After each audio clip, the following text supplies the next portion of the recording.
Axel, það svöldiða sigur í hellinum í fyrsta leik. Þetta lítur að vera kærkomið. Já, það er komin eitt sigur af þremur sem við þurfum að ná í, þannig að það er bara mjög fínt að þessi komið strax. Og þetta var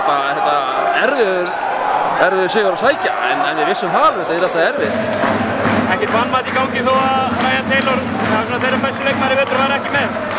Nei, það fannst mér ekki. Auðvitað náttúrulega kannski svona augnablikin í leiknum sem eru hættuleg, með þegar kannski nærð 15 stiga fórustu, hittir einhverjum tveimur fristum í röð og eitthvað svoleiðis og þá heldur allir hlutir sig að rúlla svo létt fyrir þig og svo ætlar kannski að reyna bara að gera það sveltir yfir leiks og þá er þeir komnir, setja 3 fyrsta í röð og þetta eru leikur.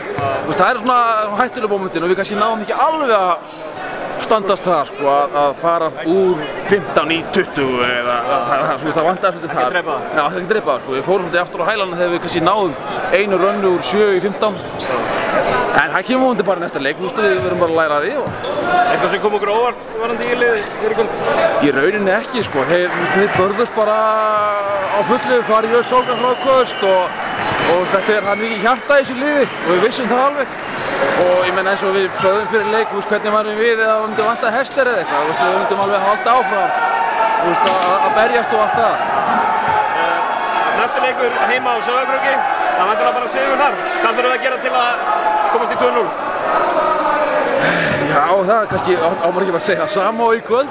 En skilum við þurfum kannski svona aðeins að átta okkur á því að það er kannski svolítið okkur í hag að leikurinn sé líkamlegur, að við spilum langar sóknir og förum mikið inn að korfunni og bæði gegnum hester og sér dræfa og svoleiðis og stíga út, þeir eru góðir í sóknarfræðustum sem þetta er mér.